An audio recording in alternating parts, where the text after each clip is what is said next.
Bienvenidos a Contexto Global de France 24. Yo soy Rodrigo Sedano. Voy a estar con ustedes esta tarde contándoles todas las noticias internacionales. Vamos ya con ellas.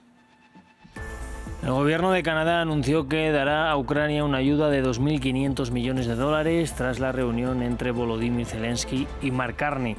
El presidente ucraniano se reunirá también el domingo con Donald Trump y afirma que posteriormente hablará con sus socios europeos. Y en Tel Aviv, miles de israelíes se manifestaron contra el gobierno del primer ministro Benjamin Netanyahu. Exigen una comisión de investigación independiente para investigar las consecuencias del ataque del 7 de octubre y alegan que el Ejecutivo se ha negado a rendir cuentas. Y en Guatemala, un accidente provocó la muerte de al menos 15 personas y dejó heridas a otras 19. Un autobús cayó por un barranco en la noche del viernes en la carretera interamericana. El gobierno decretó 3 días de luto nacional.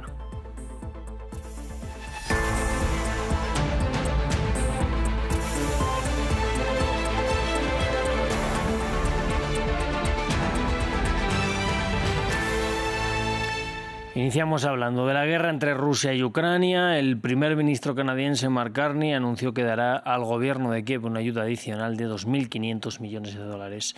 El anuncio ocurrió tras el encuentro que sostuvo con el presidente ucraniano Volodymyr Zelensky en Halifax, desde donde también hablaron telefónicamente con líderes del viejo continente. Se trató de una primera parada antes de que Zelensky se reúna este domingo con el presidente estadounidense Donald Trump en Florida. Allí intentará avanzar en el nuevo plan de paz de 20 puntos discutido en Miami el fin de semana pasado.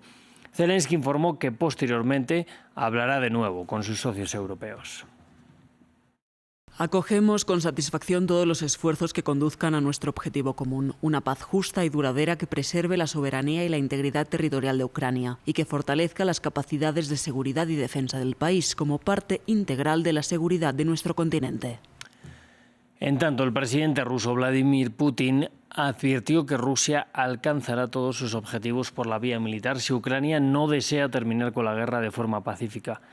El mandatario ruso acusó a su par ucraniano, Volodymyr Zelensky, de no tener apuro en llegar a un acuerdo que conduzca a la paz.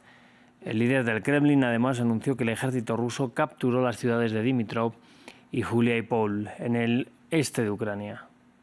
Vemos que también han surgido personas inteligentes en Occidente. Recomiendan a las autoridades de Kiev que acepten condiciones dignas para poner fin al conflicto y ofrezcan buenas condiciones básicas para garantizar la seguridad a largo plazo de Ucrania, el restablecimiento de las relaciones con la Federación Rusa y la recuperación económica del país. Pero lamentablemente los cabecillas del régimen de Kiev no tienen prisa por resolver este conflicto pacíficamente. Si las autoridades de Kiev no quieren resolver el problema de forma pacífica, alcanzaremos todos los objetivos establecidos en el curso de la operación militar especial por medios militares. Y nos vamos hasta Tel Aviv, donde miles de personas salieron a las calles para protestar contra el gobierno del primer ministro Benjamin Netanyahu. Parte de ellos exigieron que se cree una comisión de investigación estatal independiente para investigar el 7 de octubre. Alegan que el Ejecutivo se ha negado a rendir cuentas por las consecuencias derivadas del ataque de Hamas en 2023. Los manifestantes también prometieron seguir presionando para recuperar los restos del último rehén en manos de Hamas.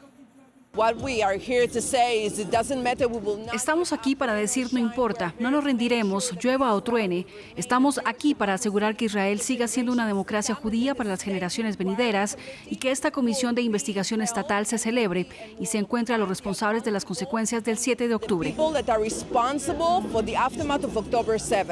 Y la población de la Franja de Gaza sigue esperando la liberación del director del hospital de Kamal Adwan, el pediatra y neonatólogo Hossam Abu Safia, a un año de su detención arbitraria por parte del ejército israelí.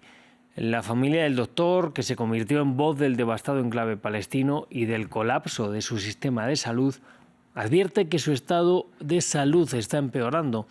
Vamos a repasar los hechos en el informe de Gabriel Colchen.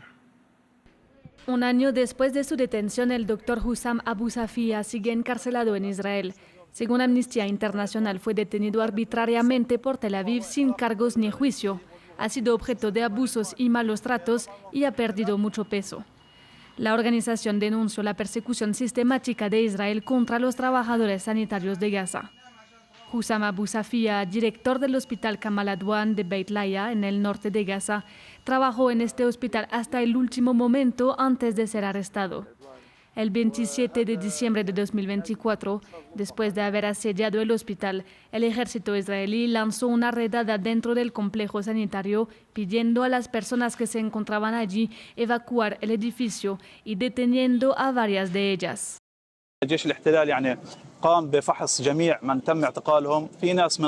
ejército de ocupación registró a todos los detenidos, arrestaron a algunos pacientes y civiles, torturaron al personal médico y a los pacientes heridos y arrancaron las placas de los pies de los pacientes. Además, bombardeó el hospital, incendió los pisos superiores y dejó el centro de salud fuera de servicio. Israel acusó, sin presentar pruebas, a Abu Safia de estar afiliado al grupo Hamas y lo detuvo. Su familia pide su liberación y advierte que su condición de salud se está deteriorando cada vez más. Se estima que miles de gazatíes fueron detenidos por Israel durante su ofensiva desde el 7 de octubre de 2023. Las organizaciones de derechos humanos denuncian condiciones inhumanas en las cárceles israelíes, donde la privación de comida y la tortura son prácticas sistemáticas. Según la organización Physicians for Human Rights, alrededor de 100 palestinos murieron durante su detención desde el inicio de la ofensiva israelí en Gaza. Y en Guatemala, un accidente provocó la muerte de al menos 15 personas y dejó heridas a otras 19. La noche de este viernes, un autobús cayó por un barranco a unos 75 metros de profundidad en la carretera interamericana al oeste del país. El gobierno de Bernardo Arévalo decretó 3 días de duelo nacional.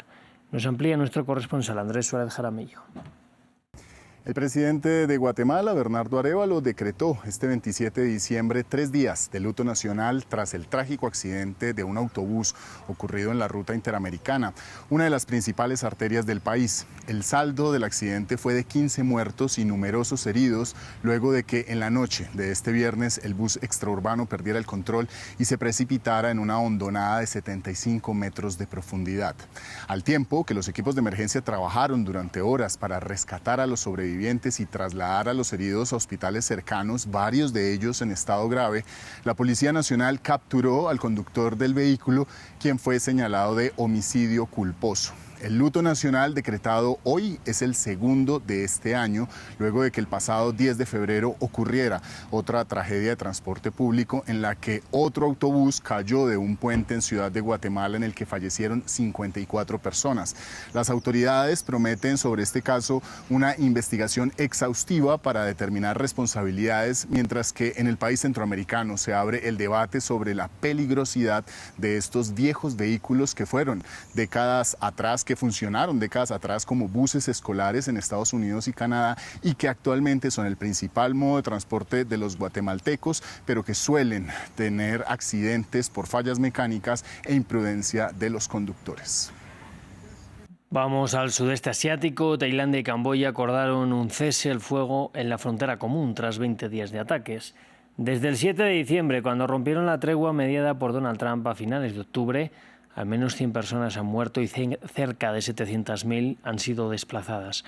Los mandatarios de ambos países se reunirán mañana con su homólogo chino Xi Jinping en Beijing. En tanto, Estados Unidos pidió que cumplan de inmediato con la tregua acordada.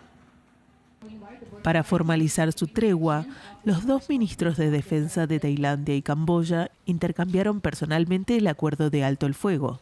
La declaración conjunta estipula un cese inmediato de las hostilidades. Lo más importante es que ambas partes mantendrán sus posiciones militares actuales, sin nuevos movimientos militares ni refuerzos, ni nuevos ataques ni provocaciones. Las autoridades tailandesas también deben liberar a 18 soldados camboyanos en un plazo de 3 días. Ambos reinos se acusan mutuamente de estar detrás de la reanudación de los combates a principios de diciembre, 6 meses después de la última escalada mortífera en julio. Camboya y Tailandia llevan décadas de desacuerdo sobre la demarcación de su frontera compartida de 800 kilómetros. Su demarcación se decidió durante el periodo colonial francés, a principios del siglo XX. En las últimas 3 semanas, alrededor de 100 personas murieron en ambos lados. El alto del fuego permitirá a los aldeanos que fueron evacuados de sus hogares a lo largo de la frontera regresar a sus hogares y reanudar sus actividades. Alrededor de 1 millón de personas han sido desplazadas. 2 cuestiones siguen sin resolverse y, como siempre, amenazan la sostenibilidad del alto el fuego, la demarcación precisa de la frontera y la soberanía sobre varios antiguos templos fronterizos. Pues así nos vamos a despedir y yo les invito a que sigan con nosotros en France 24.